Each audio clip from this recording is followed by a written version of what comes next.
Welcome to you. Any questions? Yes, Boshak. Bismillahirrahmanirrahim. I think before 1 year in California, we have one Soviet Efendi. And in this Soviet you say about these orbits, the Qadr is question someone asked, and everything's going in harmony. And Quran also speak about this. And before maybe 2 months also, in months Soviet you speak about this one. And I have this question long time, and not have time to have. So I think about this question and about this harmony that flowing everything like a Qadr. And we can even see this sometimes in our life if we focus a little bit more. And we find self like, but I understand this is like some kind of divine rhythm. It go like all the time same. If we don't have sabr, we go faster than this rhythm and we go out of this harmony. If we go in the ghaflat, we go slow. We go slower than this harmony. And can you say a little bit more about this? Because this Qadr, Allah decides something for insan. If we push, we don't have sabr, we push faster, we go out of this road. If we have ghaflat and we slowly don't interesting, this road go in front of us, like we miss. So can you speak a little bit more about this topic? Harmony is not speed. It's not how fast or how slow. I'm speaking this generally. When I speak certain things generally, don't take it personally and say I'm starting to attack you. There may be other people who are thinking of that. I have to answer not only to you, but others who are seen and unseen. I have a responsibility, you understand? There may be others who are coming here. Don't you know? Shaykh Efendi used to sneak up and listen to my sohbats. If I know that he is here, I wouldn't speak. I'll just recite Fatiha. But sometimes he cloak himself and then he makes me talk. And then later I realized that he was listening. He was listening very carefully. He wasn't listening, he was sending. I have to listen. So, I'm saying this just openly, I've done it before. Bismillahirrahmanirrahim. So harmony, it is not a speed. Harmony is also not a balance. There's so many things, words that we are using, it's not enough, it's not adequate. Okay. We talk a little bit about going on the highway. When there is harmony, for instance, I was traveling here and I'm saying Allah, Allah. Now we're just going maybe 70, 80 miles. What if we're in Germany on the Autobahn and we're doing 120, 150? But we don't hear accidents happening all the time there. Why is that? Well, number one, because they're Germans. They obey the law. When you obey the law, when it's inside of you, you obey the Shariat very carefully. When you watch each other's rights, meaning, then there is a natural harmony, although you're traveling at 150, 200 miles per hour.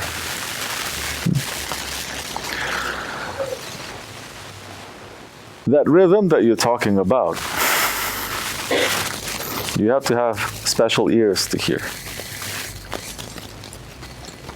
If your ears are busy listening to the rhythm of dunya and the rhythm of your own desires, if you're looking and you're busy just with shaitan in your nafs, you cannot hear that other rhythm that is happening. Because there's times when you have to go very quickly, times you have to slow down, times you have to swerve, times you have to brake.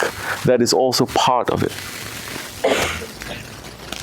How are you going to acquire this? How are you going to get this?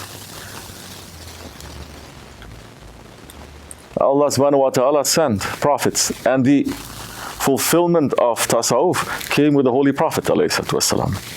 Every prophet was sent, shariat and tarikat. But the full moon of the deen, covering everything now, came from Sayyidina al-Awwalil wal-Akhirin, the beginning and the end. The prophet of the last times. who was the first whose light was created by Allah subhanahu wa ta'ala. We just happen, like this or like that, to be in his nation. But we're given that understanding a little bit. So you have to have special ears to be able to hear that. Hey, sit down. Sit over here. Come on. Okay. Okay, you're quiet. I'm going to give you one more candy. You're not quiet. Yeah. I'll give you candy next week. So,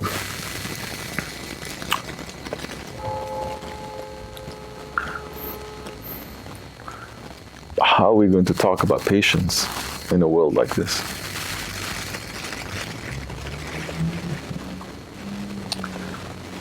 In a country like this, or any country in this world right now, how are we going to talk about patience? And we're addressing people of tasawwuf. Imagine if it's not people of tasawwuf. We were just speaking today. Now, when people enter the tasawwuf, especially the West, first thing they see is Mevlevis, the whirling dervishes. And everyone says, oh, I want to whirl. First thing they do is they get up in the whirl. But to be a Mevlevi, the one who whirls, because there are different kinds of Mevlevis also, they have to go through years of training, years of hardship, years of seclusion, so much they have to go through before they can even be given the permission to whirl, to do the sama. And sama is not to whirl, sama is to listen. There's another thing too. You understand how people use words wrongly? It's like if words are pictures, you just paint the picture wrongly, that's all. It's not about whirling, it's about listening. Sama means to listen. So everyone is judging with their eyes. What are they doing? They're whirling. So whirling dervishes. They are listening. They're making the zikr.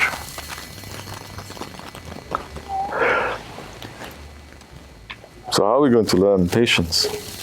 Who is used now to even to sit down and to listen to one person speak and to have now the ability and the patience and the discipline to say, I'm going to come with my cup empty.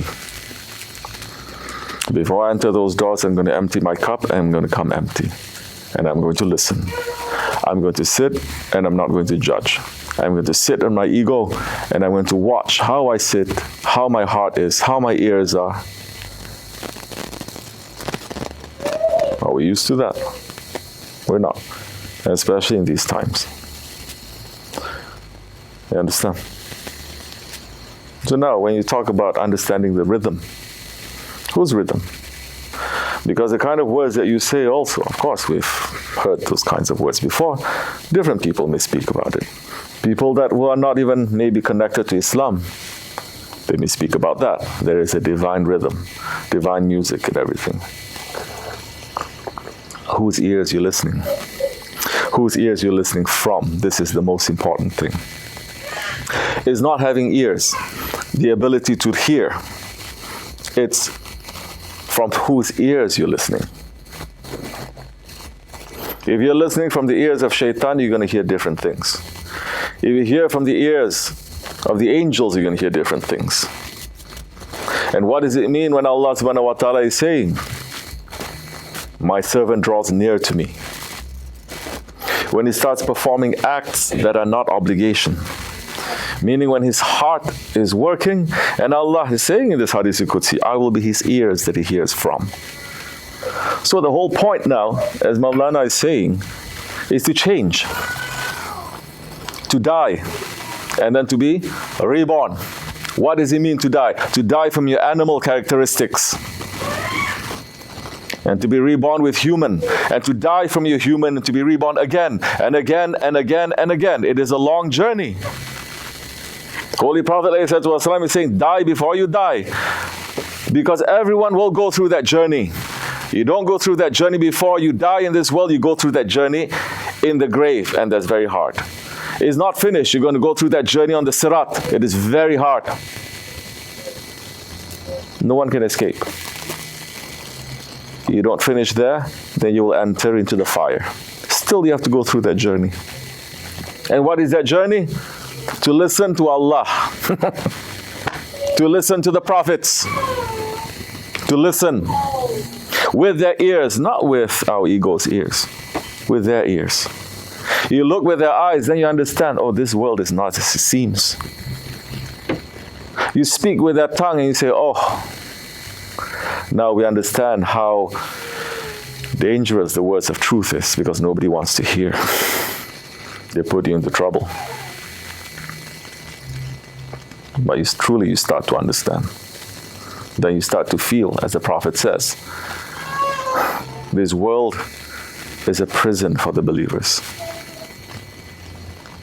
You feel in prison. And you can't wait until you can be free.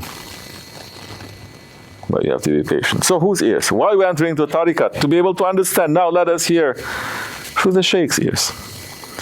Because it's making us to listen through what his Grand Shaykh, through this Naksibendi way, 40 Grand Shaykhs in the golden chain, reaching all the way to Hazrat Abu Bakr Siddiq radiallahu anhu, and the Holy Prophet alayhi salatu wasalam. As much as you can, whichever level that you're at. Not your ears, their ears. Man is saying, no, I'm me. Who are you? I'm me. Just as the ego says to Allah, you are you and I am me.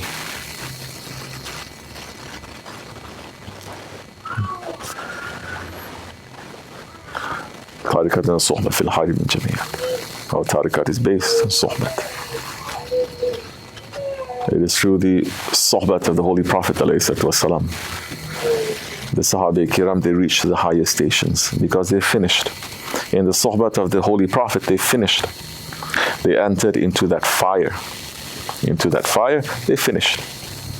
They burned themselves for the sake of the Prophet ﷺ. Then that time, Prophet is saying, you be my ears, you be my ears, you be my eyes, you be my hands. And everyone now is just a tool of that Prophet ﷺ. Not his tool, himself, part of him.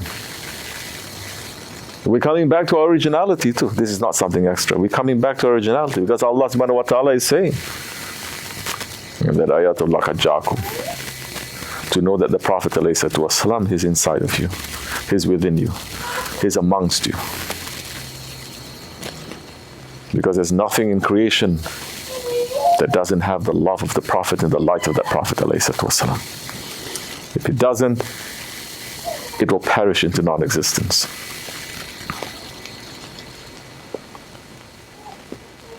And that's always the most difficult thing, to follow a man. Him? I have to follow him? Why? He's an orphan. He's a camel herder. Why I have to follow him? This one, I have to bow down to this one. Isn't he made of clay? This one, I have to follow him. He's an illiterate. Over and over again, we get the same excuse. For those who sees with these eyes, but once they see with the divine eyes, the eyes that the way Allah sees His Habib, that He may grant to some. As Hazrat Ali Karamallahu Wajhah saw the Holy Prophet ﷺ, in his reality, he says, He is everywhere, He is everything. You understand? He was granted that sight once. Hazrat Al-Qarani, who never saw the Prophet ﷺ with his own eyes, physical eyes, he says, Ya Ali, I see him in his real form every single moment of my life. Owaisi, people playing games with Owaisi, saying it's very easy to be Owaisi. Do you understand this sacrifice you have to go through?